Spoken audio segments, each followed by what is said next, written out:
नमस्कार। एसी गुरु के YouTube channel में आपका स्वागत है। और आज एक फिर बहुत ही जानदार, लाजवाब और शानदार वीडियो आपके बीच लेकर आया हूं। जैसा कि दोस्तों आपको पता है कि अब मेरी स्प्लिट एसी की टॉपिक स्टार्ट हो गई है। और स्प्लिट एसी के बारे में कल आपको हमने बताया था कि स्प्लिट एसी क्या होती है, कैसे कार्य करती है, कितने दूरी पे लगाई जाती है। तो आइए अब उसके सिस्टमों के बारे में आपको बताते हैं कि स्प्लिट एसी कितने सिस्टमों से मिलकर कार्य करती है, उन सिस्टमों में क्या क्या लगा होता है और कैसे कार्य करते हैं। इसकी पूरी कार्य प्रणाली के बारे में आज आपको बताते हैं। तो मेरी वीडियो पर आप अंत तक बने रहिएगा। तो जैसा कि आपको पता है दोस्तों कि पहले आप ये जान लीजिए कि स्प्लिट एसी होती क्या है। थोड़ा सा एक बार फिर उस पर आपको चर्चा करेंगे, उसके बाद उनके सिस्टम के बारे में आपको बताएंगे। तो स्प्लिट एसी क्या होती है, जैसा कि आपको पता है कि स्प्लिट अंग्रेजी का वर्ड है, इसका हिंदी नाम क्या होता है, टुकड़ा। तो स्प्लिट एसी हमारे दो टुकड़ों में बटी होती है, इसलिए उसे स्प्लिट एसी के नाम से जानते हैं। और एसी क्या होती है, किसी कमरे में उपस्थित। एसी क्या होती है, इसकी परिभाषा क्या होती है, एसी किसे कहते हैं, इसके बारे में ये वेरी वेरी इंपॉर्टेंट है, इसको आप जान लीजिएगा। किसी कमरे में उपस्थित हवा के टेम्परेचर को परिवर्तित करने के लिए जिस मशीन का प्रयोग किया जाता है उसे एसी कहते हैं। एक बार फिर से इसे मैं रिपीट करना चाहूंगा।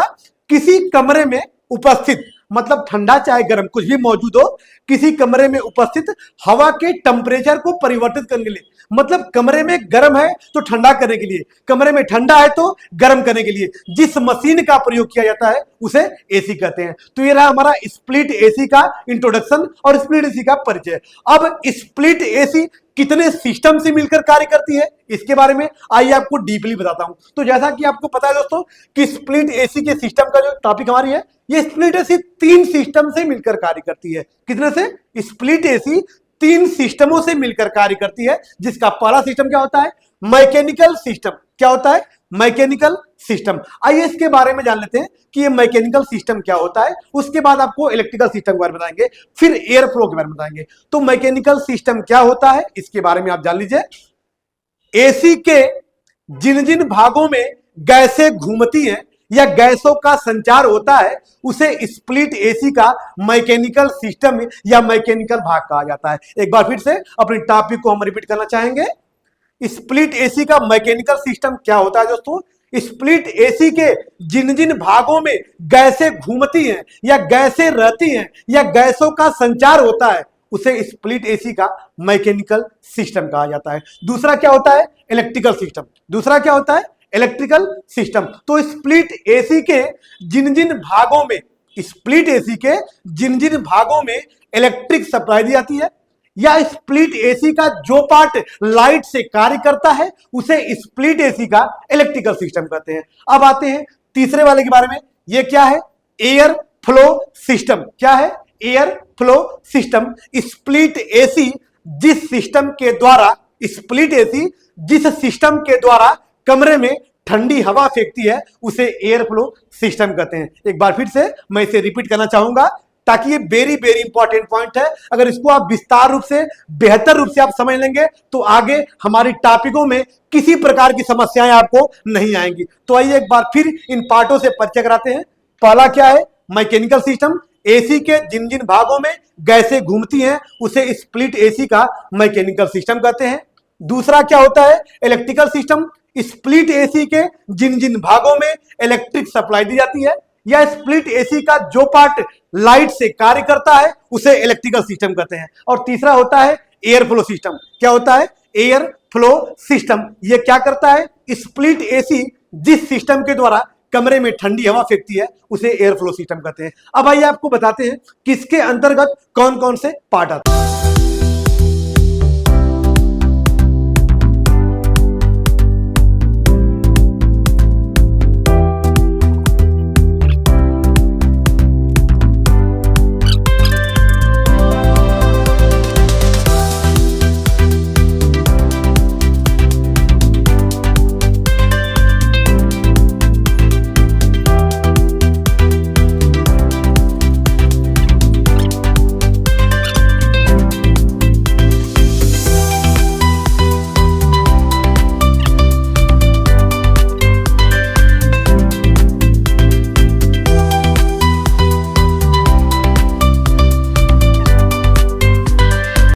आइए अपने पार्टों से आपको परिचय कराते हैं कि मैकेनिकल में कौन कौन से पार्ट आते हैं, इलेक्ट्रिकल में कौन कौन से पार्ट आते हैं और एयर फ्लो में कौन कौन से पार्ट आते हैं। तो इन पार्टों को पहले परिचय कराने के बाद फिर इन पार्टों का कार्य भी विस्तार पूर्वक आपको बताएंगे। तो मेरे चैनल पे ऐसे ही लगातार आप बने रहेगा ताकि विस्तार पूर्वक स्प्लिट एसी के बारे में पूरी जानकारी प्राप्त करेगा। तो आइए पहले मैकेनिकल पार्टों से आपको परिचय कराता हूं दोस्तों। ये हमारा मैकेनिकल सिस्टम है। ये क्या था? जिसमें गैसें घूमती थी। मैकेनिकल सिस्टम में टोटल 5 पार्ट होते हैं। कौन कौन से? कंप्रेसर है पहला, दूसरा है कंडेंसर, तीसरा है फिल्टर, चौथा कैपिलरी ट्यूब और पांचवा इवापोरेटर होता है। 5 पार्ट होते हैं। कंप्रेसर जो गैसों को एक स्थान से दूसरे स्थान तक पहुंचाता है, कंडेंसर जो हमारी गैसों को वेपर से द्रव में बदलने का कार्य करता है, तीसरा है फिल्टर जो हमारी गैसों को छानने कार्य करता है, मतलब गैसों को शुद्ध करने कार्य करता है, चौथा है कैपिलरी ट्यूब जो गैसों के प्रेशर को धीमा करती है, स्लो करती है, कंट्रोल करती है। ये पतली सी पाइप होती है। फिर पांचवा है इवापोरेटर, इवापोरेटर जो किसी वस्तु या स्थान की गर्मी को खींचकर वहां पर कूलिंग का प्रभाव छोड़ती है। 3 पार्टों का फिगर बना के भी विस्तार पूर्वक आपको समझाएंगे, नेक्स्ट वीडियो में हम डाल देंगे आपको। अब आइए इलेक्ट्रिक पार्ट से आपको परिचय कराते हैं, इलेक्ट्रिकल सिस्टम से परिचय कराते हैं। इलेक्ट्रिकल सिस्टम क्या होता है? स्प्लिट एसी के जिन जिन पार्टों में लाइटें दी जाती हैं उसे स्प्लिट एसी का इलेक्ट्रिक सिस्टम कहते हैं। जैसा कि दोस्तों स्प्लिट एसी के इलेक्ट्रिक सिस्टम में थर्मोस्टेट हट जाता है, ओएलपी हट जाता है, सेलेक्टर स्विच हट जाता है, क्योंकि पीसीबी वाली एसीओ में सेलेक्टर स्विच, थर्मोस्टेट, ओएलपी ये सारे पार्ट नहीं लगेंगे, ये ऑटोमेटिक हट जाते हैं। तो आइए उन पार्टों से परिचय कराते हैं कि स्प्लिट एसी में मौके पे कौन कौन से पार्ट इस समय नई वाली एसीओ में लगाए जाते हैं। आइए उन पार्टों से परिचय करा रहा हूं। पहला पार्ट है कंप्रेसर। पहला पार्ट क्या है? कंप्रेसर जो गैसों को एक स्थान से दूसरे स्थान तक पहुंचाता है।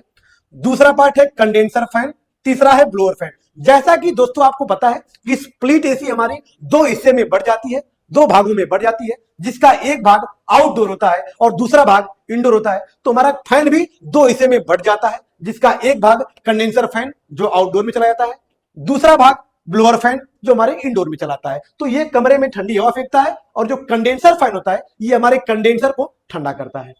ये हमारा चौथा पार्ट क्या है? PCB, printed circuit board. PCB printed circuit board जो हमारी पूरी एसी को चलाने कार्य करती है। नेक्स्ट पार्ट क्या है? Voltage relay. क्योंकि अब की एसीओ में, नई स्प्लिट एसीओ में वोल्टेज रिले का प्रयोग नहीं होता है दोस्तों, लेकिन वोल्टेज रिले को लगाने से फायदा क्या होता है कि हमारे कंप्रेसर की लाइफ बढ़ जाती है। वोल्टेज रिले लगाने से हमारे कंप्रेसर की लाइफ क्या होती है? बढ़ जाती है, क्योंकि जैसे ही आप वोल्टेज रिले का प्रयोग करते हैं तो उसके साथ स्टार्टिंग कैपेसिटर का प्रयोग करते हैं। और जब मोटर में स्टार्टिंग कैपेसिटर लगाएंगे तो दुनिया के किसी भी कंप्रेसर को स्टार्टिंग के समय भरपूर लाइट मिलेगी, और जब मोटर को स्टार्टिंग के समय भरपूर लाइट मिलेगी तो हमारा कंप्रेसर हमेशा स्वस्थ रहेगा और उसकी लाइफ भी एक्स्ट्रा बनी रहेगी हमेशा। इसलिए अपनी एसीओ में ध्यान रहे, अगर अपनी एसी है, खुद की एसी है, तो उसमें वोल्टेज रिले का इस्तेमाल कर दीजिएगा, जिससे आपके कंप्रेसर की लाइफ बढ़ जाएगी। अगले पार्ट पे चलते हैं। ये हमारा कैपेसिटर है जो हमारे वोल्टेज रिले के साथ मिलकर झटका मारकर हमारे कंप्रेसर को स्टार्ट करता है। ये हमारा स्विंग मोटर है जो कमरे में हवा को फैलाता है। ये हमारा जंक्शन है जो लाइटों को सुव्यवस्थित तरीके से बांटने का कार्य करता है, फैलाने का कार्य करता है। दोस्तों इन सारे पार्टों को, जिन पार्टों का नाम आपको हम बता रहे हैं, इनका काम बता रहे हैं, इनका बाई फिगर बना के आपको ब्लैक बोर्ड पे हम समझाएंगे। बस मेरे चैनल पे आप ऐसे ही बने रहिएगा। अगले पड़ाव पे चलते हैं। अगला पड़ाव हमारा क्या है? Air flow system. क्या है? Air flow system. Air flow system क्या होता है? जिस सिस्टम के द्वारा कमरे में ठंडी हवा प्राप्त होती है उसे एयर फ्लो सिस्टम कहते हैं। अब इसके अंतर्गत कौन कौन से पार्ट आते हैं? ब्लोअर फैन जो कमरे में ठंडी हवा फेंकता है। पहला क्या है? ब्लोअर फैन जो कमरे में ठंडी हवा फेंकता है। दूसरा पार्ट है स्विंग मोटर। क्या है? स्विंग मोटर जो कमरे में हवा को फैलाने का कार्य करता है। और तीसरा पार्ट हमारा क्या है? ग्रिल, जिसके द्वारा एसी से निकली हुई हवा पूरे कमरे में फैलती रहती है। तो ऐसी ब्लॉकबस्टर वीडियो को लगातार पाने के लिए चैनल पे आप ऐसे ही धैर्य बनाए रखना मेरे दोस्त, क्योंकि हीरे की परख करनी है तो अंधेरे का इंतजार करना मेरे दोस्त। धूप में तो शीशे भी चमका करते हैं। तो यदि मेरे चैनल पे आप नए हैं तो चैनल को लाइक, सब्सक्राइब और बेल आइकन दबाना न भूलिएगा, ताकि ऐसी ब्लॉकबस्टर वीडियो अपलोड हो तो सबसे पहले आप तक पहुंच सके। फिर मिलते हैं नेक्स्ट वीडियो के साथ, तब तक के लिए धन्यवाद।